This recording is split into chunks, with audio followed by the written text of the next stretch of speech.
And a former Minneapolis police officer is now in prison for murdering George Floyd. As the world well knows, Floyd was killed outside of Cub Foods in South Minneapolis on May 25th, 2020.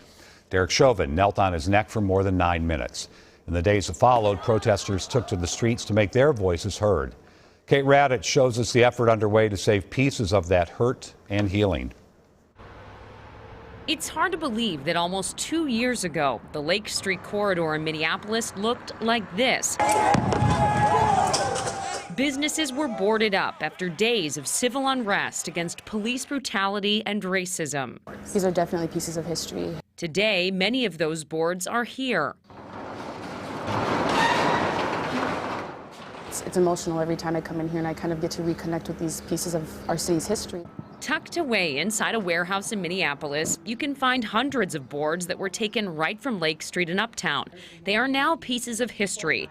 Kenda Zellner-Smith was still processing George Floyd's murder in June 2020. She started driving around with a friend, collecting some of the boards after they came down. Those represented what I was feeling, and I think a lot of other people that look like me and are darker than me were feeling at that time.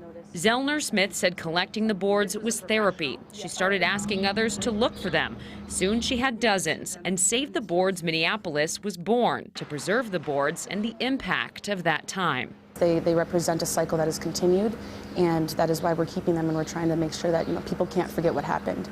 The boards range from those painted by Minneapolis artists to others with spray-painted messages by people in the community. Save the Boards Minneapolis has now collected close to 400 boards that they hope to put on display back into the community at places like libraries, schools, and businesses. They all have a different story. It's powerful, and there's not many words that can explain that connection that you have with them. Kate Radich, WCCO 4 News. As Kate mentioned, the group displays the boards at various events around the Twin Cities. Many of them will be on display at the Wellstone Center in St. Paul this summer.